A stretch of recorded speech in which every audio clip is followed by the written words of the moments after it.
Welcome, friends. You're listening to the DTFH. And if you're somebody who watches the news, you're probably aware we all just had to witness a horrific political assassination.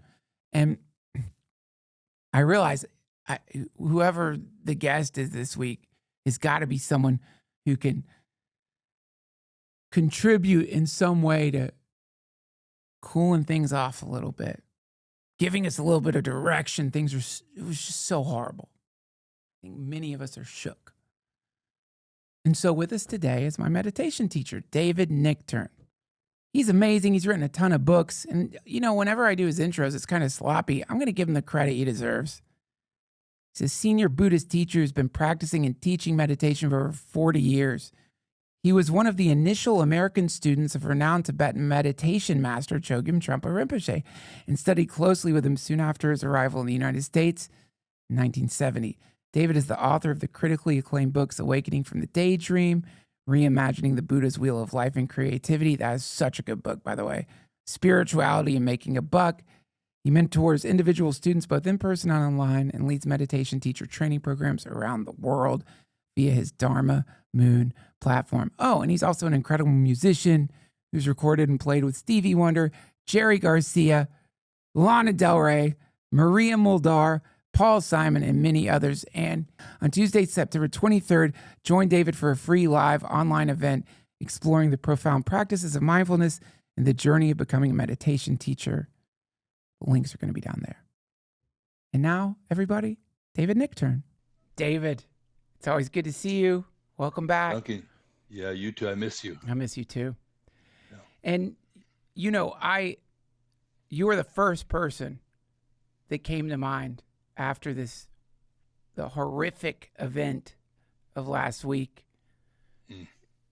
Everybody knows what happened. The assassination of Charlie Kirk, public execution.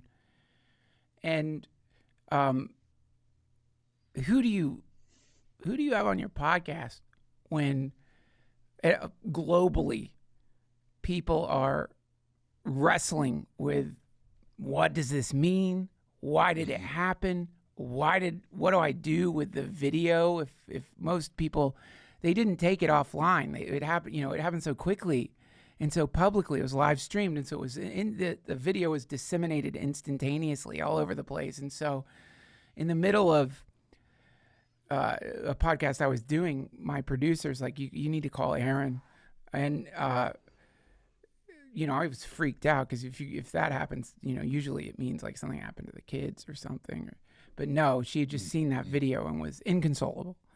And so I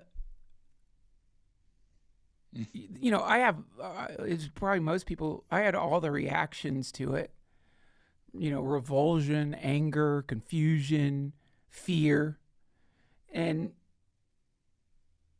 then, of course, the event was followed by the much amplified, not outpouring of like, this is horrible, but maybe an unexpected outpouring of gleeful rejoicing over an assassination. And, or if not so much a gleeful rejoicing, Charlie Kirk was assassinated, but he did say divisive things, which is another way of saying kind of brought it on himself. And so though that isn't a gleeful like victory dance that some people were doing, it's still embedded in it is aggression and what I would say is an attempt to numb or to make sense or to not have to feel it. That's what I realized. It's like, oh, I know what they're doing because I've done this. By going nihilist and celebrating it, or by finding some way to justify it, you shield your heart from the reality that a human just got brutally murdered in front of a bunch of college kids and the whole planet, regardless of any other thing. You peel away all the layers and what you're seeing is an atrocity. And so who do you bring on to help the confusion in your own heart, and also maybe to help cool things down out there in the world, regardless of where you fall on the political spectrum. I think one universal is it's never a bad thing to de-escalate. It's never a bad thing to de-escalate potential violence. And so you're the first person that came to mind. Ooh. Wow. Well, Kanye West, honestly, was the first person. And there it is. Suddenly free from fixed mind. Yeah. Well, first of all, thank you for thinking of me. And, you know, we're obviously sharing some kind of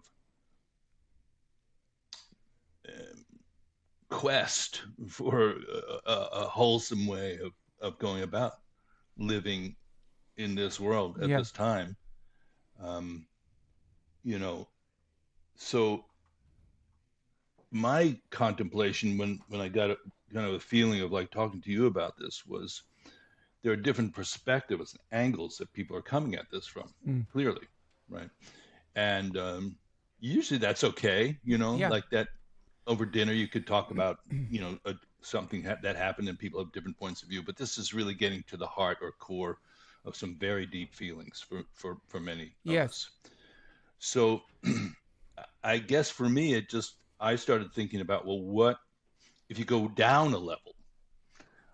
We're talking about suffering. Yes. And confusion. You said confusion. Yeah. So that's a big Buddhist topic. That's the Buddhist topic is what is the root cause of the suffering? Right. And so I can't help it. I did a deep dive into that rather than trying to figure out my perspective in relation to this event, which unfortunately is part of the history of our species for eons. Right. These things come and go regularly. Yep. And at my age, you can think back and think of a lot of things that had this imprint. Kennedy assassination. Oh, it goes. The Manson murders. You could go through these massive cultural moments of violence that sent shockwaves of fear through the country. I mean, really, there is a real parallel between this and the Manson murders, because there was a political, what was being blown up in the press as a political motivation. Who are these people? Cultists or what? They're killing rich people now. And everyone got freaked out and scared. And so, I don't mean to, again, I do want to take it to the deeper level, but I can't even, I'm sure you've seen so many moments like this. Yeah. What was the shooting at this, in Ohio State? The protester got shot. Four protesters got shot in the anti-Vietnam protest. So many moments you've seen. You can zoom out, and you can also zoom into your own personal life and recalibrate experiences that we each have had that are traumatizing. Yeah. And inexplicably penetrating and overwhelming. And yet, we're trying to make some sense out of it, as you said. So in that spirit, I think I like, just for a minute, not to, bypass any specific orientation somebody might have, but if you look at the root cause of suffering from a Buddhist point of view, just representing that for a second, it is ignorance is the root cause. Yeah. It's interesting. It's profound ignorance. Ignorance as to the nature of things, not just like me ignoring you or trying to ignore a different person's point of view. It's not seeing clearly, and it's not understanding the totality of what's happening. Right. Which goes through old age, sickness, death, suffering, reviving the person. Like in the hell realms in the Buddhist iconography, beings are being tortured, and then they're having hot molten lead poured down their throats, and then they're being revived. They die, and then they're being revived again. So this idea of this ongoing quality of ignoring, what are we ignoring? And it is ignoring the quality of interdependence. That's what we ignore. Right. we don't see the connectivity of the whole situation. We just have pulled out and created a unique and singular perspective, Right. which substantiates and supports our own sense of existence or ego, whatever you want to call that. Right. And then we support that with these three root kleshas or obstructions, which is grasping. We grasp at something. We attack. We reject. We push away. And we ignore at a more superficial level by just, so I gave those kind of modern words. The passion is conning. We're conning everybody. Right. We want to pull them into our perspective. We want Right. to magnetize them, but into our unique and singular perspective. That's the And spin. we don't, right? Conning, Yeah. magnetizing. The second one is aggression, but like we attack. Yeah. There's a lot of attack energy going on. Yeah. And the third one, which is ignorance, I call canceling. Okay. Yeah. Yeah. You see? So conning, attacking, and canceling. That's if funny. you use those three words and say, well, how much of that is going on? Yeah. And as you said, what's underneath it is some kind of pain. Yeah. And the pain is that of connection. Right. Somehow your heart is broken. Yeah. And so I would look for that moment of heartbreak and allow it to penetrate without strategizing a response. That's what I would recommend to anybody. Okay, Just let it break. Let me take the voice of the people posting like gleeful videos for a moment. Yeah, it's a shame. It's really a shame. Doesn't hurt my heart at all.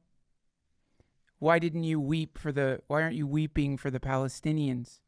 Why aren't you weeping for this is who you're upset about? My heart is not going to break for a Nazi.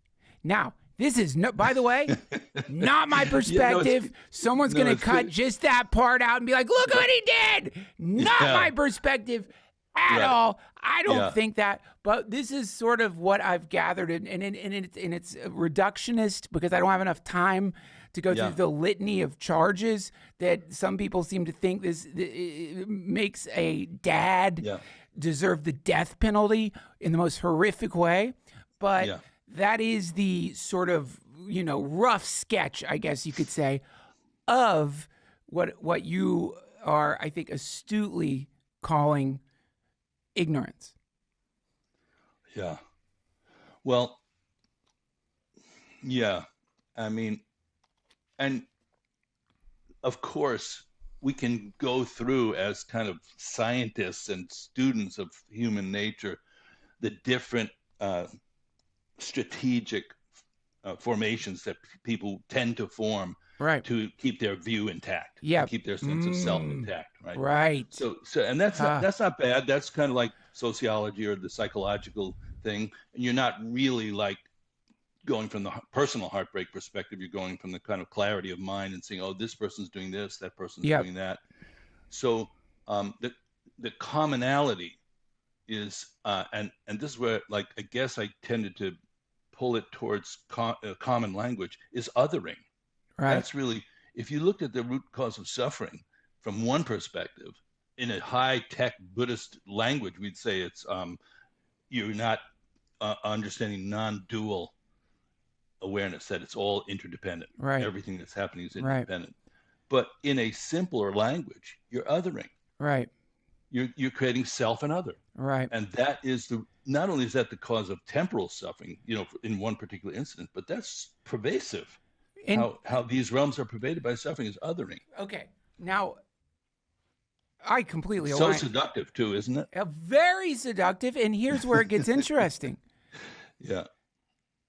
One would think that non-othering, that recognizing the interconnected nature of everything, one would think that recognition of the sort of interconnected tapestry that we're all part of would be more painful.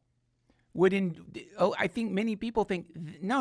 If I, for a moment, scrub away all of my notions regarding why and just let myself feel the thing itself, Yeah. I am not going to be able to. Not only is that, number one, from certain ideologies, you shouldn't do that. That's profane to even do that. But from another perspective, a deeper perspective, that's going to hurt. That's not going to feel good. You don't get to go numb at that point. And a lot of people associate what you're inviting us to do as not a path out of suffering, but the road to right into suffering land, which is a new part of Disney that they just added. I'm pretty excited. Yeah. Well, it seems to be historically, and it seems to be the road to compassion has to go through there.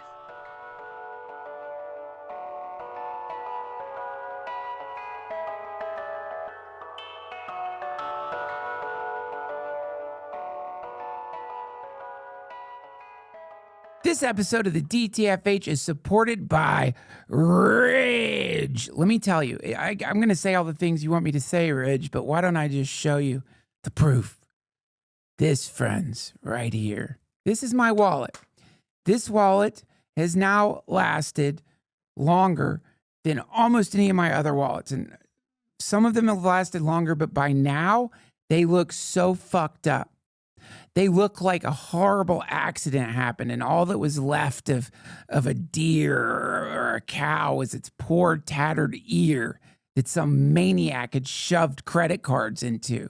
Just wrecked, ripped, destroyed. But not my Ridge wallet. This thing somehow is surviving the Trussell test. And it shouldn't. Nothing should survive what I put my wallets through. And I won't go into detail about what that is, but it's just incredible that this thing is still totally fine. The strap's fine. It hasn't broken. The other thing I love about this is that it just forces you to organize everything. It just works. You stick your cards in, you pop this little thing out, you yank it out, you put them back in. You put your cash here in this strappy little thing here. I'm sorry, Rich. I bet you have other names for that. But I love it. I love the Ridge wallet. And I give it the Trussell 7 stars of the highest star recommendation. That's as high as it gets.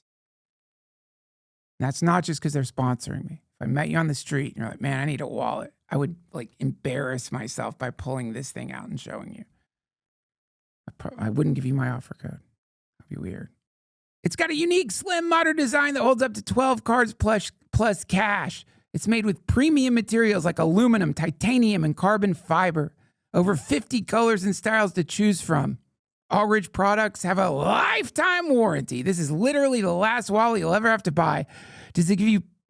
Oh, I'm supposed to say if it gives me peace of mind knowing that it has RFID blocking technology. I'm not quite sure what that is, and I generally doubt, if nothing would give me peace of mind. Jesus could whisper in my ear, everything's going to be fine. I'm still going to be nervous, but it's still cool that people can't scan your cards with some hacker bullshit. It's got over 100,000 5-star reviews. Also, you can get an AirTag attachment. Ridge, I would love that. I need that. I lose my shit all the time. Ridge isn't just about wallets. They create premium everyday carry essentials like key cases, suitcases, and rings, all built with the same sleek, durable design. No matter what you pick, Ridge has free shipping, a 99-day risk-free trial, and a lifetime warranty on all their products. For a limited time, our listeners get 10% off at Ridge by using code Duncan at checkout. Just head to ridge.com and use code Duncan, and you're all set. After your purchase, they will ask where you heard about them. Please support our show and tell them our show sent you.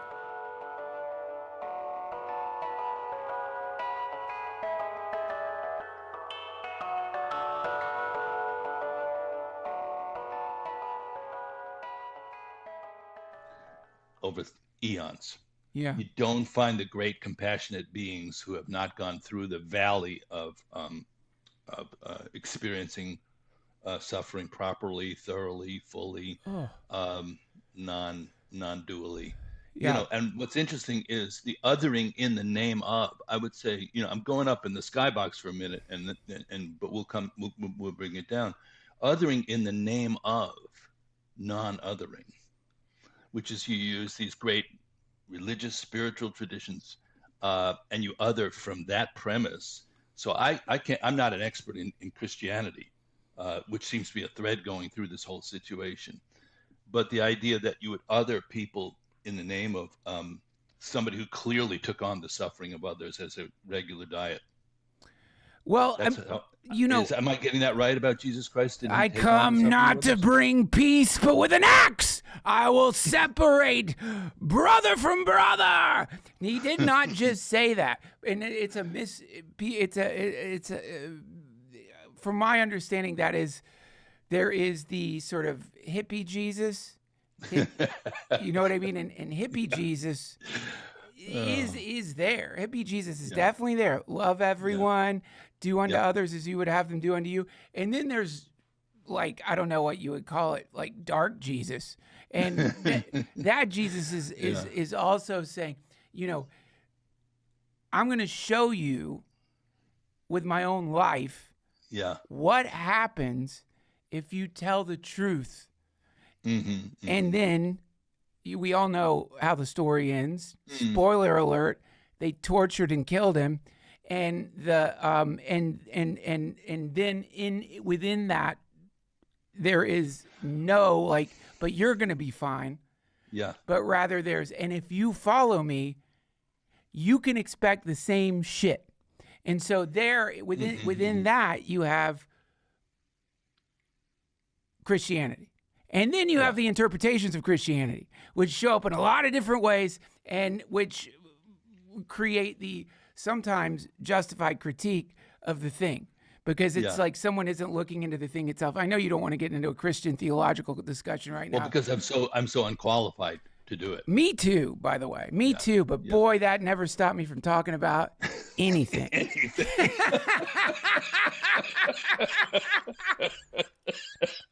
Well, and it's fair in a way, as long as everybody's clear about the fact that one itself is not an expert witness, and we're not calling in expert witnesses. No. We're having a human eye-to-eye level conversation. So as you know, just the tradition I come from is doesn't posit that Buddha is an expert witness, or that oneself is an expert witness about that expert witness. Right. So you can't really talk about something unless you chewed on it a bit, and you can say it honestly from your own experience. Right. That's called non-theism. That's the only thing I'm trained in and have any business talking about. And that's where we should stay, because really what you could just in this back and forth that just happened, you can see how quickly the mind wants to evade the simplicity in what you're saying. Very quickly, you want to run off into some other place. You want to complexify what you just said. Make it, qualify it. Make it something that you could spend a lot of time thinking about and writing in your journal about, and maybe giving lectures on the complex. But what you're saying, and to get back to this central point, the root of suffering is ignorance. What you're saying is, if you are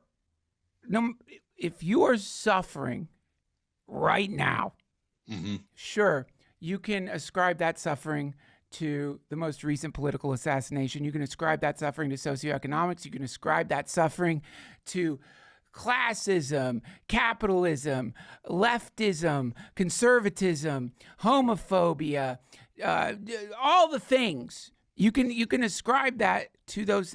Or you could recognize what you're looking at there is a capillary system all connected to a central heart of suffering. And if before you even get into the conversation of how do we fix those things, let's get to why those things. And this is because we are ignoring reality as it is. Is that a fair synopsis? Yes, and to keep it really simple and earthy, I don't think it would take a genius, but it would take a certain innocence to understand the quality of interdependence as an outcome of assessing, studying the situation. Everything is connected, and our attempt to disconnect from something always creates, those three things. We end up conning somebody to pull them into our individual perspective. We end up attacking somebody else or canceling whole groups of people because we just don't want them to even have an opinion. Right. So the flip side, and the reason that it's sort of, let's say, challenging for me as a public teacher sometimes, is not to confuse that with spiritual bypassing. That you have a view now that everything's interdependent and both sides are equal and all this kind of stuff, and you don't have skill in the relative situation. Right. How do you skillfully act within the relative situation? So somehow that's the hat trick that we dance, is that you have to, as an individual in a challenging time, be willing and ready to take stands. You have to be willing to act. You have to be willing to say what you think or feel about something. But if that's coming from one of those three places, you're probably, shooting yourself in the foot. Maybe here's something that popped into my head as you're talking. Let's say that you actually do have a unifying message, and it does happen. People were blessed on this planet by people like the Buddha show up, people who are great speakers, people who figure out a way when it just seems impossible to bring everyone together again, to remind everyone of this sort of central shared humanity. Yeah. And when people like that come along and they say things in just the right way, it creates cultural ripples that have a cooling effect instead of an effect that amplifies whatever the particular moment of fear and aggression and violence is. Now, let's imagine you're this person. Unfortunately, you have tuberculosis.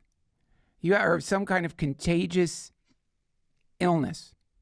And so you go to give your lecture thinking, I'm just not going to talk about this disease that I have inside because my message is important. Contaminating the entire audience with some kind of plague, which they then spread, even though they might walk away thinking, yes, we are all the same person. Why am I coughing blood right now? What's happening? So whatever the particular message is, which I think another commonality, if you look across the board, if you remove the talking points and look at the nucleus of what do the sides have in common, they want a harmonious world. They want a better world. There's this shared desire and belief that the world could be better. And how we get to that better world, polar opposites, but in common, a sense that the world is not so good right now, and a sense that there is a way to make the world better. And that, I don't think you can argue with that. There is a legitimate shared interest there, which is paradoxical if you look at how divided things are. But all that being said, if you aren't dealing, I know, whenever I sit down and I'm trying to do a podcast and I do want to say some very nice thing, I want things to be better. Yeah. But then I look into myself, the way I feel right now, it's a gumbo of anger, confusion, shit, nervousness, fear, uneasiness, exhaustion.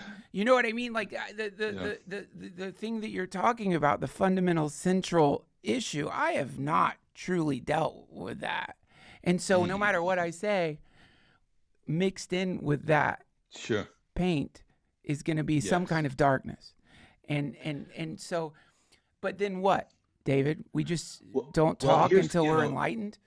No, we go a little with first thought, best thought, as we always do, to kind of refresh the screen, to come up with a little bit of a,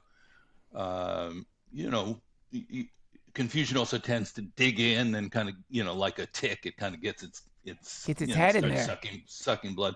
So to get some freshness of take, so I thought while you're talking about that, in my teacher Trungpa Rinpoche's, presentation of Shambhala teachings, which were an attempt to do what you're saying, create a kind of updraft in the integrity and the dignity and the kind of quality of the human experience, get the sort of higher road going on. He postulated this thing that freaked people out at the time completely, called basic goodness. Yeah. And it's still, people go, no, there's no such thing as that, because people are good, people are bad, there's evil in the world, there's dark forces. And he was saying that all of it is subsumed under this banner of basic goodness, which is kind of like a gigantic attempt at refreshing the whole system. Right. So I used to have to give a talk, and explain this concept to people. And one time I did it with my son Ethan, and we co-led this weekend. And at the end of the first night, we had sort of made a nice glowing case for this possibility, at least, that there is some kind of fundamental wholesomeness in the human race that can be uncovered, that can be cultivated.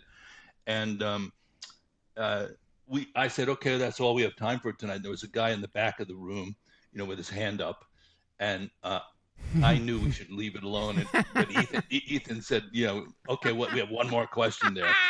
And you can guess what the guy said. I mean, it doesn't take a genius to figure it out. Yeah. He goes, well, what about Hitler? Fucking Hitler, man. Fucking Hitler. And in that context, what the person's saying is, can we reserve some space for unadulterated dark forces, evil, so there's now a battle between goodness and evil, and that allows you to continue to have a sense of non-integration, actually. Okay, that brings to mind this incredible... That's tricky. Let me just finish that one thought. I'm sorry, Duncan. I thought you were done. Yeah, no, it's okay. But so, of course, there's dark forces and confusion. And those, by the way, are talked about quite extensively in those teachings. It's not a Pollyanna. It's not New Age. There's some kind of acknowledgement that people are confused, that they mistake, an apple for a tornado. You know what I mean? All kinds of things like that. But the notion that there might be a way to tilt one's own experience towards the recognition of some kind of underlying wholesomeness, or interdependence that is recognized as not fear-based, but that is love-based, actually, that you actually are not afraid of being connected to everything around you. And so we can, in my personal view, cultivate that at an individual level, at least. For sure you can do that. A small group level, for sure you can do that. A societal level, okay, my hat's off to anybody who can pull that off. But it has been done, they say. Well, okay, so you can influence society. Societal level, let's pin that as theoretical. Black belt. Black belt. Black belt. Let's pin that as black belt, and maybe, at least from my own subjective experience, highly theoretical. Now, that being said, one of Trumpa's lectures that I will watch from time to time as a screen refresh, as you said, is him talking about, I think it's called Basic Goodness and Harmony. And remember he talks about going to that Harmony conference? I went to a Harmony conference in India, and after the Harmony conference was over, nothing really seemed to have changed with anybody other than they could say that they went to the Harmony conference. But then he goes into what you're talking about, which is this quality in reality that is fundamentally good. Basic goodness, natural, earthy. He has and even more primordial, unconditional. Not based on like wishful thinking or any of that kind of stuff. It is in the fabric. So that's food for thought, or as we say, what comes to mind is food for non-thought. This happened some time ago. A man there's like a lunatic on a subway. He tries to protect people. The lunatic has stabbed him. And he's bleeding out on the subway. I think he passed away. And as he's dying, he tells one of the people who's just trying to tend to him, "I love everyone on this train." Now, I feel like in that moment, he saw it. what you're talking Yeah. about. Mm-hmm. Because that person who stabbed him, I think, was probably on the train too. Yeah. And in that moment, he transcended the complexity of the mind stuff. And in that moment, he connected to that reality that sometimes people connect to when they're dying, that sadly, or that children seem to be naturally connected to before the middle part happens. And so yeah, it's the part between birth and death we have to deal with.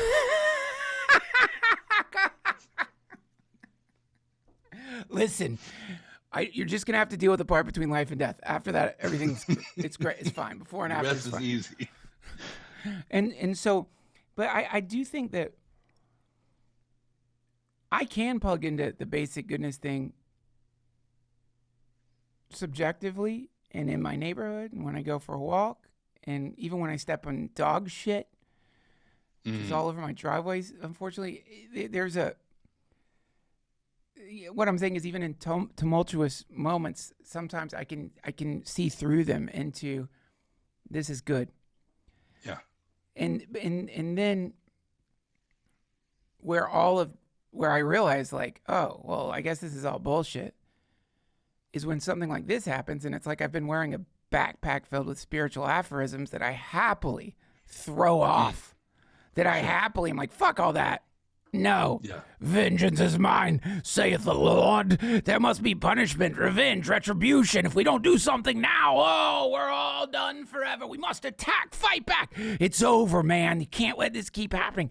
Open up the camps and let's wear my boots to polish. It's time to fire. And it's scary how quickly that happens. It happens in a blink. In a blink, all of it just out all the moments where I'm looking at my children and thinking, my God, I love you so much. And then I think everybody used to be like this. Everybody used to be this adorable, sweet kid who could, like the way they run when they're toddlers, this clumsy way that they run or the way that they dance. Beautiful, perfect.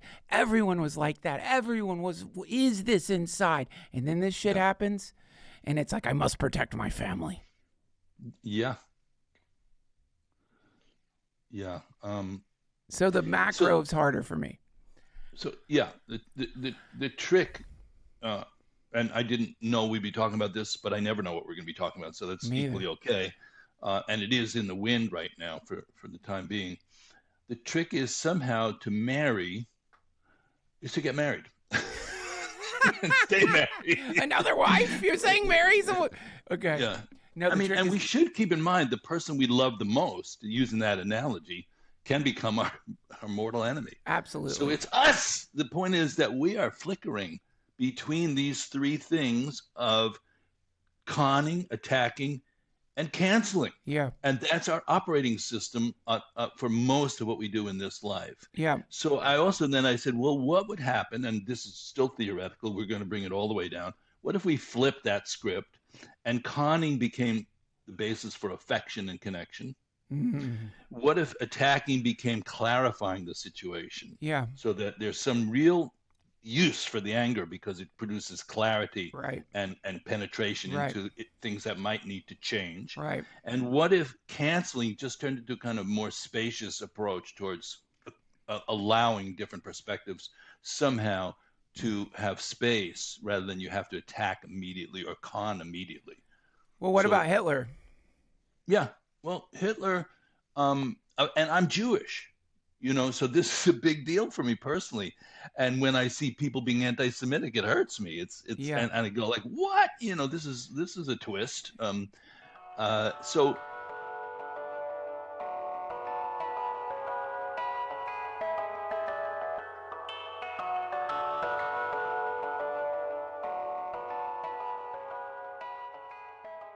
This episode of the DTFH is brought to you by Cash App. You know what happened to me once?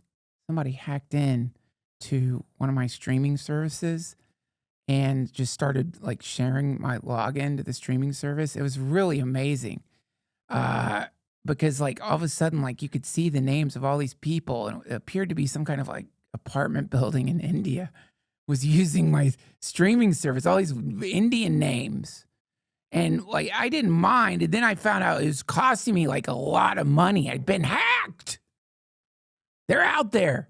These predators will get you. You got to be careful. When it comes to your money, you deserve to feel safe from fraud and in control. And that's exactly what you can expect with Cash App. When you get the Cash App card, not only do you get access to a ton of perks and benefits like exclusive early access to nationwide concert pre-sales or discounts on popular brands, but you also have extra security with the power to instantly lock or unlock your card right from your phone in just one tap.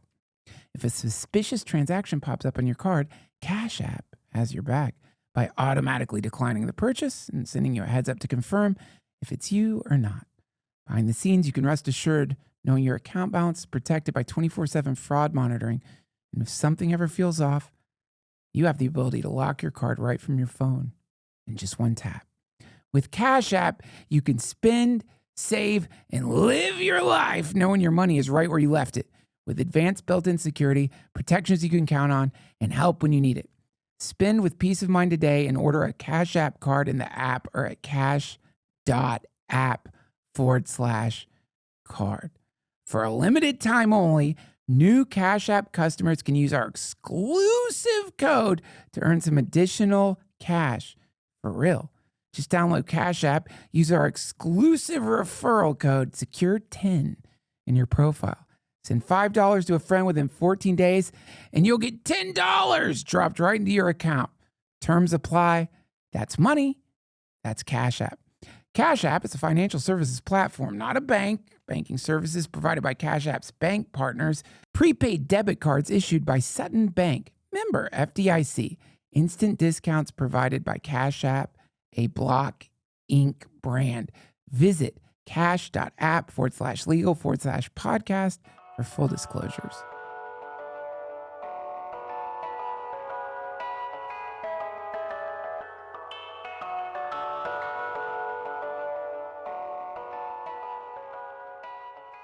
You know, Hitler to me represents, okay, and I want to put this in a context, which is there is a teaching that Trungpa Rinpoche gave us about spiritual acuity, really advanced acuity, yogic level of siddhis and powers being misused and abused by an adept.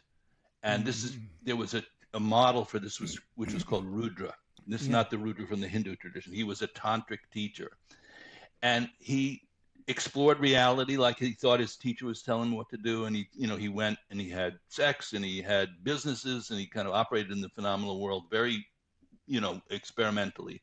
He came back and his teacher said, "I'm afraid you misunderstood my instructions." Oh, man. How to engage reality on its own terms. Yeah. That's what the instruction was. And he got so pissed that he killed his teacher. So this is a primal story, like a kind of archival retrieval story. And at that point, because he had some understanding of how reality works, he became very powerful and became like a world, a tyrant, an autocrat. So if you look at the autocrats in our world right now, they do have some understanding of how reality works. Absolutely. They're not just stupid idiots. And now they've got the backing of their super intelligent AIs to also guide them. And so like they do have some kind of they don't have a like imp that follows them around and helps them with their magical powers. They've got like a super intelligence trained on all humanity that can instantaneously use weird algorithms to let them know what's the best way to move the needle here. And immortality. If you overheard that hot mic moment, hilarious, right? They are going to live to be 150, but from a Taoist point of view, you're still a kid. So the point is that these understanding that we're talking about of interconnectedness and also how the mind works, for example, and how people tend to go into attack mode or con mode or canceling mode, and how that can be manipulated by somebody who is got some intelligence about the operating system. Mm-hmm. That is worth noting that that capacity, if we engage sort of superior understanding, it can still be misused down to the last second. I gotcha. So here's the thing, Duncan. Let me just finish this one thought. You. That when we asked Rinpoche about Hitler, He said, well, that's a very low level of this principle. Jesus Because he's a Christ. cosmic monster. He could take over galaxies, this kind of level of egotism and mix. And then talked about Wow. Mao, and he said Mao's a little more sophisticated because Mao used kind of, Taoist, Buddhist psychology, and That's arguably terrifying. created a more, and he survived it, for one thing, That's which terrifying. Hitler did not. And then, so there's levels of this. So it was interesting to think of Hitler as, that's not even as big as the phenomenon of egomania gone wild. It can get a bit worse than that. Holy shit! Like from this perspective, Hitler was like an open micer, just a.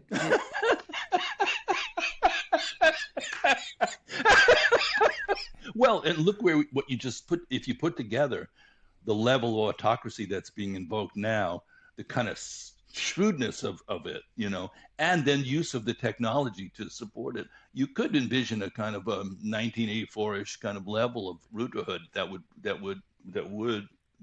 we're on alert about it. Oh, listen. We're there. Like to me, like where it's incredibly insidious is that people are always saying some version of, man, it's we're talking, this is Orwellian. It's like, my friend, you live in a panopticon. There, everyone has a phone in their pockets. You will notice that. You probably don't notice. I have a feeling you have better internet hygiene than I do, but you'll notice that when people are in some kind of embarrassing YouTube clip, whatever it may be, Karen, which is a whole genre. Yeah. Someone will be filming a Karen as she freaks out. And then what does the Karen do? Pulls out her phone. You're going to film me? I'm going to film you. Like some kind of bizarre camera totem. Yeah. Now I'm filming you too. And we live in a panopticon. Like in the way that creatures, when they're threatened, used to pull humans in the Wild West. What do? You pull your gun out. Now people pull out their phone. I'm going to digitize your ass, permanentize, concretize. I'm going to upload your ass. This is going on YouTube. And so and as far as the coercive state control is already here. You know how many times I have to scan my fucking eyes at the airport just to get on a plane? It's like, it's already here, but there's a whole other cultural entity running the show. That's the canceling part, which is should you fall outside of whatever the particular. Well, Duncan, sometimes you have to fight, right? In life. Yeah, absolutely. But, however, is it possible to be a warrior without anger? And that was another phrase. Is it possible to purify one's own motivation and intention in terms of entering the fray? At least do the best you can towards not, at least what you've learned so far about the negative possibilities of aggression and just unleashing your aggression on the world as an operating system. Dude. So one by one, a person can make that decision without a doubt, in my opinion. How and the minute you lose that, you're kind of your journey as a spiritual warrior, if you want to call it that, has been dented seriously. If you're just using that whole thing to foist your own aggression into the situation, you haven't looked deeply into it. I love that. But I'm not trying to bypass with that. You do have to sometimes enter the discussion that people are having. You have to be fearless to have a perspective. You have to be willing to talk to people who you don't agree with. I think that's super important. We have to try. Yeah, I see. I love what you're saying, because in the same way people criticize Christianity, who don't really have a full picture of what it is, the general critique of Buddhism, it's passive. That's so right. I guess you're just gonna just show them your soft Buddha belly and let them rip your guts out, and it is not inviting you to a passive victim-y kind of like let the tyrant be the tyrant life, but it's I think making a fairly obvious, maybe too obvious point, which is if you go into battle with anger, you will not be as effective as if you go into battle with a clear, calm mind. And all the, hanging out with Joe, you inevitably meet these UFC fighters. Holy fuck. These are terrifying. Like, you've seen them. You've seen them, like, brutalizing another human. But yet you meet them in person. Yeah. They are the sweetest, calmest, sweetest. Always they've got this, something that I've only run into in people like you, this complete coolness to them. And sometimes when you're seeing them fight, the best of them, they don't seem to really get mad. Some of them do, and then right after, when they're both covered in blood and eyeballs hanging out of their head, they hug each other. One of them will whisper something in the other one's ear, like, that was incredible. You are such a good... There's a compassion to the person that they just brutalized. And so, to me, the reason that they got to that place was not because they were at a music festival and took ecstasy and realized that everyone deserves love. It's a lifetime of discipline. And I'm getting to a point, which is, how do we get to that place in an expeditious way? Because so again, first thought, and you can, this is just for consideration. Anger and aggression seem to decrease sensitivity and awareness. Yes, they do. Now, you could say it's made me alert, I'm vigilant now, and I'm on the case. So that's the enlightened dimension of it. And that's clarity. Yes, sometimes if you're sleepy, you need to wake up and you could get angry for a minute. But if you start fueling on that energy alone, it's going to make you less sensitive and less strategic and less able to know where and what to do.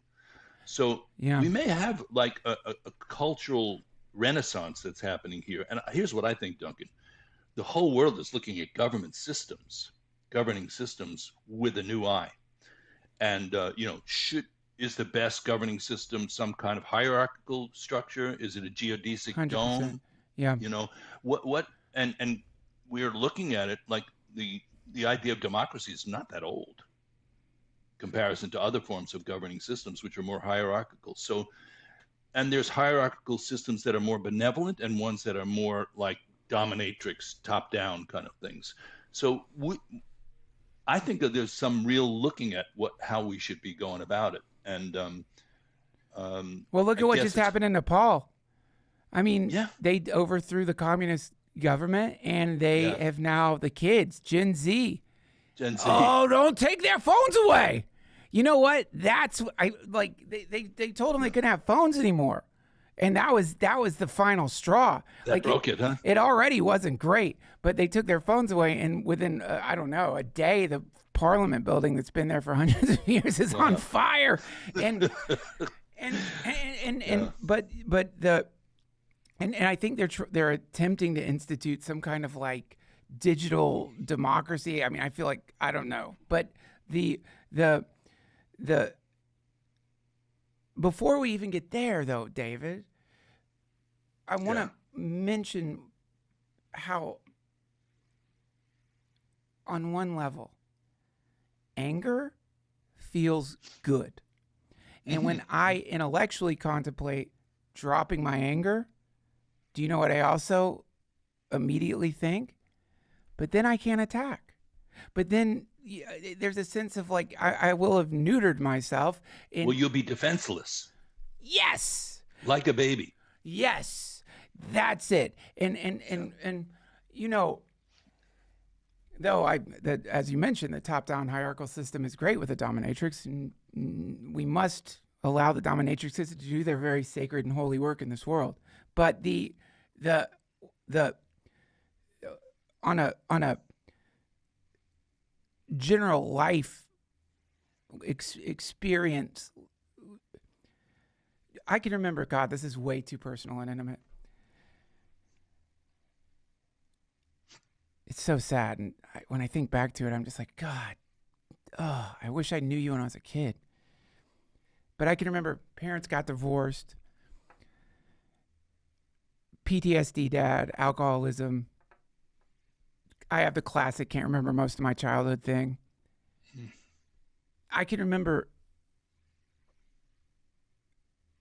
sitting in class, just hurting so bad. And I started thinking, build a wall, build a wall, build a wall, build a wall, build a wall, build a wall. I was saying that over and over like some mantra in my head. And I managed to numb it down. I managed to like numb that.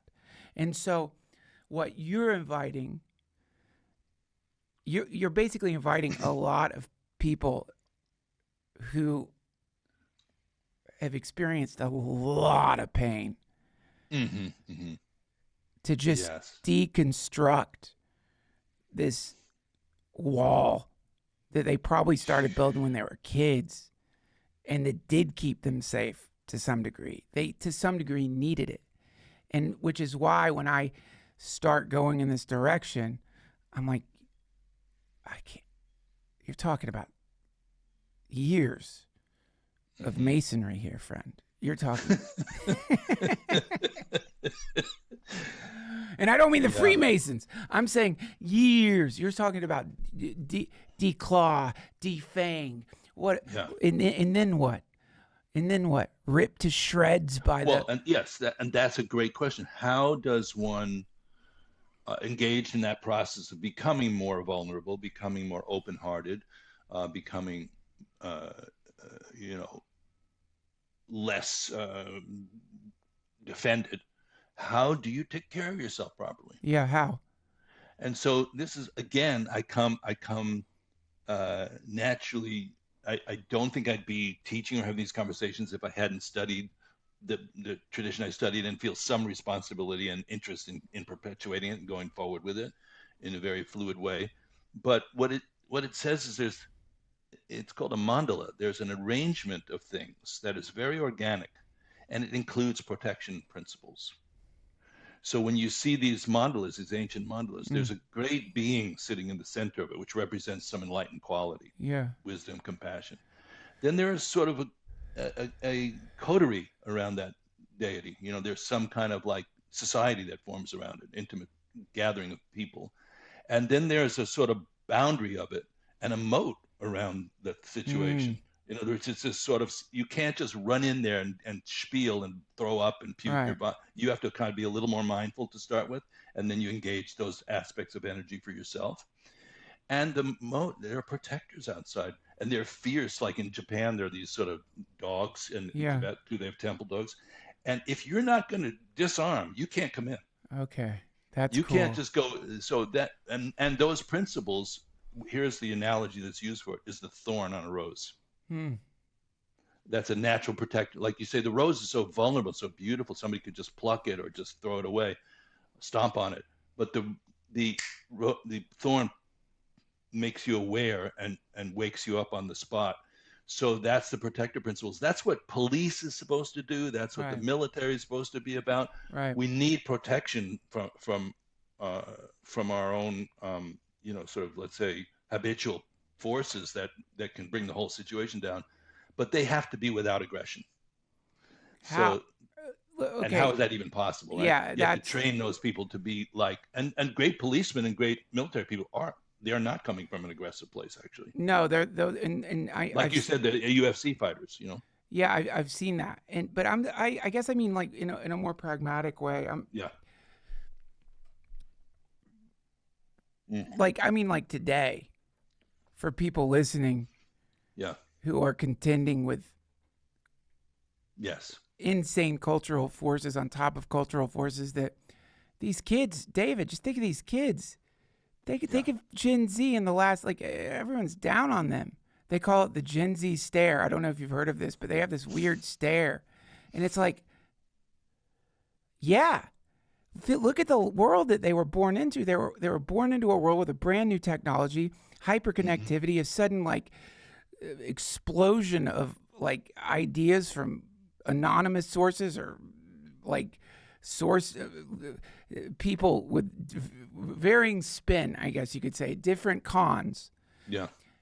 Pandemic, wars, terrorist attacks, assassinations, complete political turmoil, tumult, and confusion. And how in the world Mm-hmm. are we even being assholes for inviting them Mm-hmm. to put down their sword for a second? Like, how do you do that? Wait. Because in the protector principle, you don't put down the sword. I don't mean put down the sword. I'm sorry. I'm saying. But let me give you another. Not be angry. Not be angry. The analogy that's used is sharpening the sword. Oh, okay. That's cool.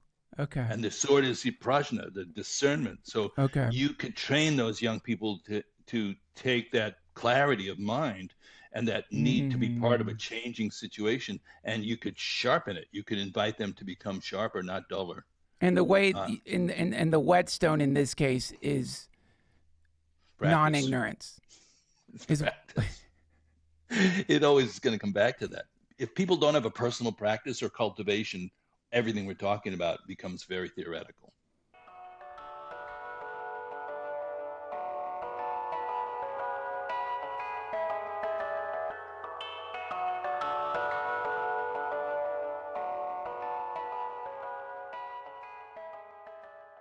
Cooler temps are rolling in. And as always, Quince is where I'm turning for fall staples that actually last. From cashmere to denim to boots, the quality holds up and the price still blows me away.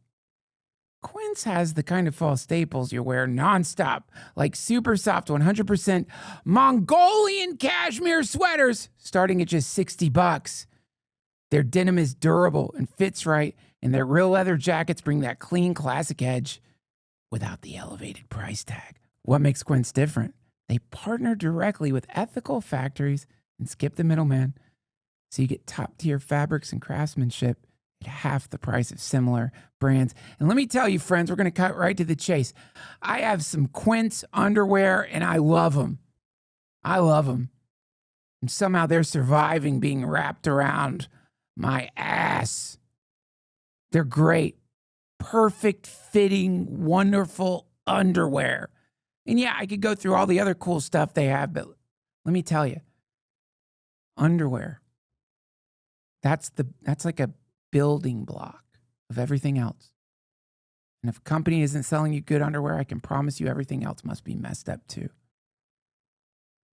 Quince, it's all good. And let me reiterate, this underwear, it's not going anywhere. It's somehow lasting through so many things. Keep it classic and cool this fall with long-lasting staples from Quince. Go to quince.com/Duncan for free shipping on your order and 365-day returns. That's QUINCE.com/Duncan. Free shipping and 365-day returns. Quince.com/Duncan. Thank you, Quince.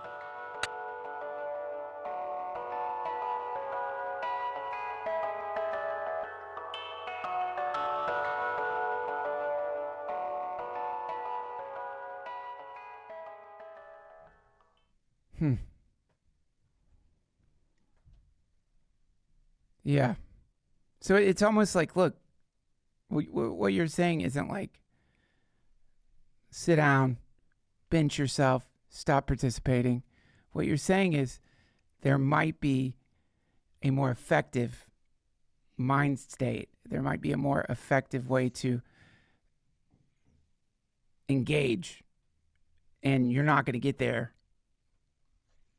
if your practice is going on Reddit, 4chan, Twitter, TikTok. And I am saying bench yourself for 20 minutes a day. Just 20 minutes on the bench. No big deal.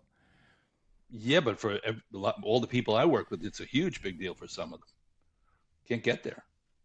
They want to fix everything, change everything, but I say just settle down and be, with yourself for 20 minutes. I've got an idea. Yeah, okay. I think I know just the way. Instead of let's take this out of the linguistic realm, and let's sit for 10 minutes. I think we have time. Why don't you do what I've seen you do many times? For people who are watching this, for people who are listening, why don't you let's do a practice session. Do you have time? I have lots of time. Okay, Yeah. let's do it. Let you It you should pick. be it should be shorter because we're just sort of in this is, let's call this inception. We're maybe planting a seed of an idea. Okay, so let's do it for 5 minutes. Yeah. Josh, put a And commercial right here. I'm just kidding. I'm just kidding. and I'm just kidding. Do somehow not do that. ahead of time I thought I'm going to get my bell out for this session. We've never Yes. done this before, but this time I thought, no, I want my What do the you call ring. that? What's the name of that? Tendril. Yeah, auspicious coincidence. Josh, do you want to meditate with us? Sure. Okay, let's do it. Yeah. Let me put my phone on airplane mode. I'm gonna step off the mic here and let you do your thing, and then let's do this. Or should we do 10 minutes? No, 5. Okay. But I want to give a little framing of it, and I don't know what button to push. Is there? Can you hear when I ring the bell? Yeah. All the way through? Yeah. Okay. Close enough. I mean, we're not going to get the final resonant, beautiful thing, but there's a setting on Zoom that allows it to ring out, but I don't know what it is on this. So, yeah, here's the thing. We are benching ourselves, quite literally, but not permanently. Nobody's saying withdraw, retreat from the world, stop the world, I want to get off. We're just saying leaving a little bit of space. Even in the worst situation possible, you can do this, in the most challenging situation. And just to take a good seat, like feel embodied. That's the thing, is anger takes us, we don't feel embodied properly when we're doing those conning and canceling stuff. We're not even actually in our body at that point. So take a good moment to be embodied and feel your butt on the cushion or on the chair, your feet on the floor, and kind of the natural nobility of the posture. You know, a nice long spine. You can just rest your hands on your knees, right? And yeah, we may have all kinds of thoughts coming into it, but we're going to just let that go for a short time.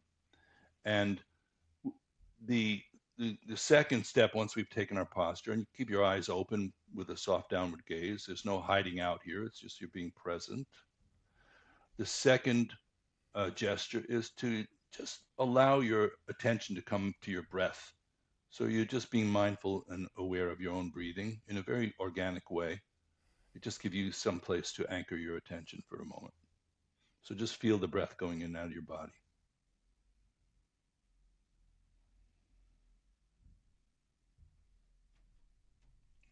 You don't need to manipulate the breath, and you don't need to feel like you're doing something special or extra.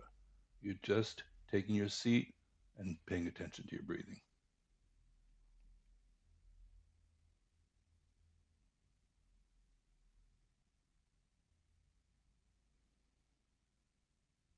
And then, of course, naturally, there's a lot of momentum in our thoughts and our feelings, which will continue. So we'll find that our mind has wandered. We're thinking about what we just talked about. We're thinking about, dinner tonight. We're thinking about our childhood traumas. But this is the mind basically recycling material. And in this case, once you notice that, there's no need to hold on to it further or work through it further in this exercise. Just label it thinking. Oh, thinking. And then bring your attention back to the breath. That's it for 5 minutes. I'll give you a few prompts as we go.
So again, just feel the breath going in and out of your body at the tip of the nose or through the whole cycle of the breath. Just bring your awareness to that. Simplifying.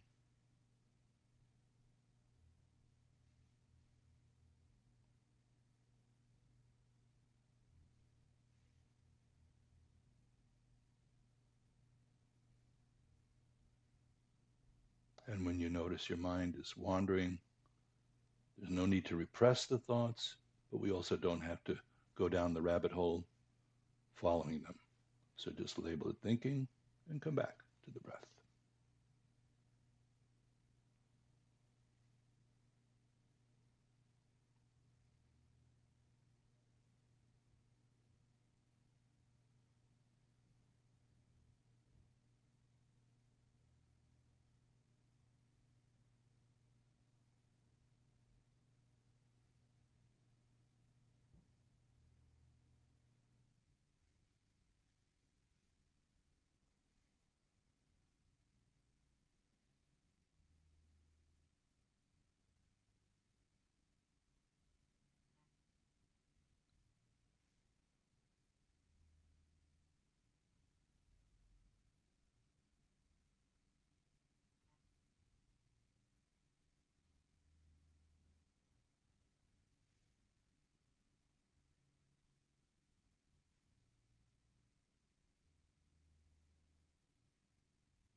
That's amazing.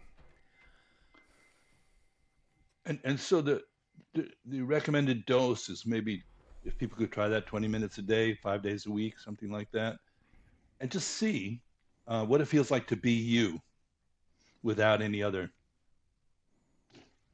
you know, interactions. Just what Yeah. does it feel like to be you, and make peace or friends with it, and then re-engage. I mean, this is not meant. I'm trying to build a bridge with what we're doing between the kind of active world and this contemplative space, because they need each other. You know, You we know, need each other. this brought me right back to that incredible retreat at Mm-hmm. Menla. Oh Mm-hmm. my God. You know, I think that was one of the most profound spiritual experiences I've had.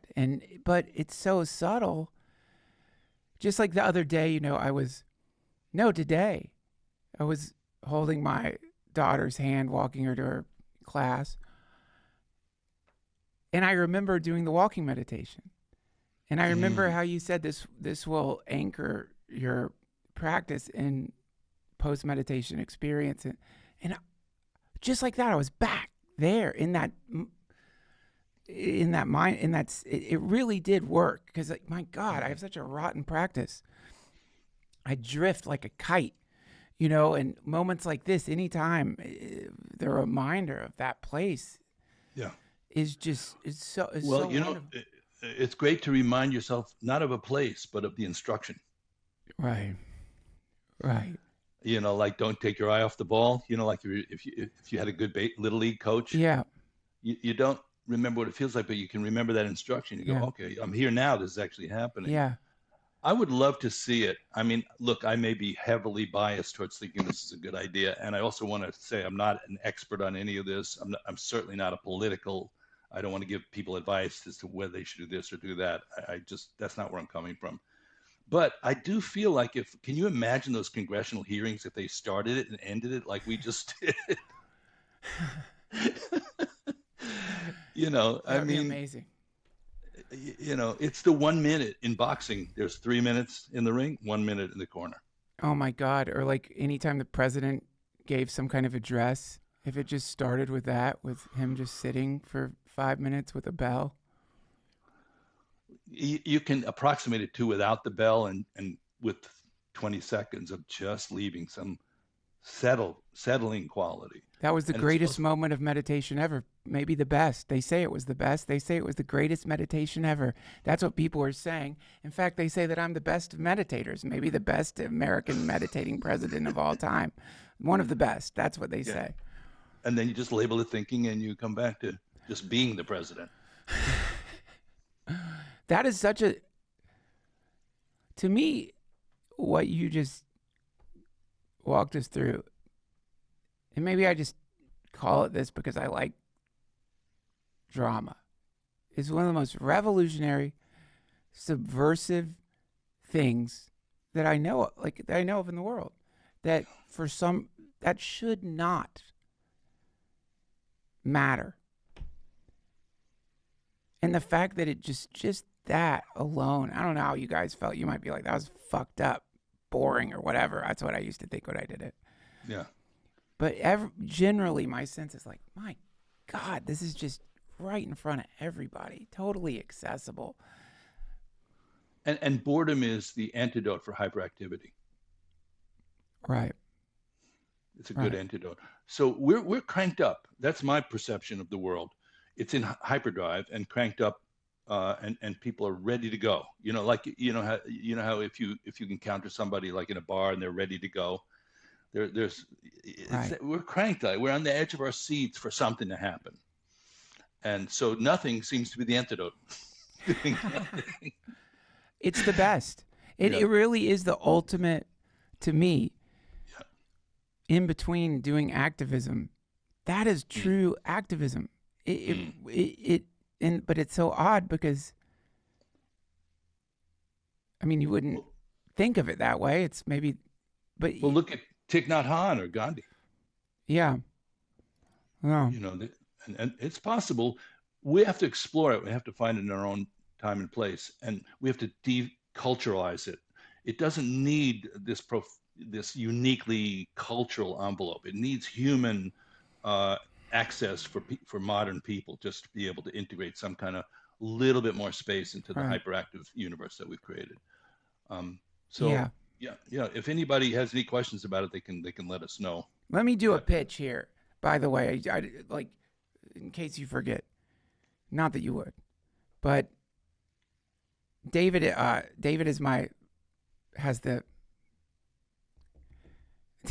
the unfortunate karma of being my meditation teacher. I don't know why he had to deal with me, but and I've worked with you for I don't even know how many years now, and my life has changed dramatically over those years. But I think about you every day. I think about you every day, and I think about the things that you've taught me and the work we've done together every single day. And and then I'd like blink out from talking to you, and it's not because of anything other than like I'm usually working through something on my own. I don't know how to say it to anybody. But you have this incredible community called Dharma Moon. I was lucky enough to be invited to one of your retreats, and it was just fabulous. The different teachers you had, your own kid, Ethan, like all of these, it was just for me, it was just perfect. And I don't know if you guys are, this is not some like half-baked attempt to hide a pitch or anything. But and I have no idea if you're even doing anything like that again, but wow, man, wow. That, I'm telling you, if there was some kind of medicine for the world right now, what you guys are distilling as you know, we have the whole thing online. dharmamoon.com is online, and we're unabashedly trying to engage people to come and participate. And we're sort of specializing in training teachers, mindfulness teachers, but training practitioners. And we have this fall, another teacher training coming up, and there's a free info session about it next week that people can come check out on September 23rd. We'll how about if we just put some notes in the show notes, some links. Okay. And just know, everybody, that it's online, so it's global. We have people from all over the world, and you are welcome to come check us out and come talk to me. I like to be available to talk to people. I like talking to people. Me too. I like people, Duncan. Me too. Isn't that?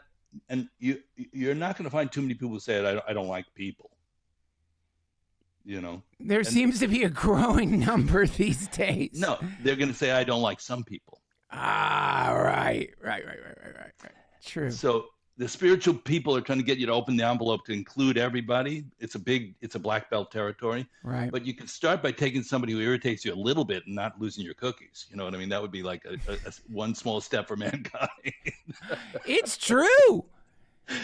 Yeah. That's true. Yeah. Well, David, thank you so much. This meant the world to me. I imagine like probably a few days after I upload this, we can expect world peace. So thank you on behalf of the citizens of the world. At least maybe if somebody irritates you a little bit, you cannot lose your cookies. Yeah. Don't lose your cookies. Yeah. So thank you, Duncan. And, I get that you're trying to create a space for people to gather without the anchor of that space being like focused hostility on somebody else's group. Yeah. And that's hard to do these days. Man, it's a bitch. It's a even in my world, it's hard because people. I'm not. Let me tell you. Yeah. I'm not doing a good job at it, David. I can't. It's impossible. I can't. It's. But you know what? I'm gonna keep trying. I'll just keep trying, and that there's.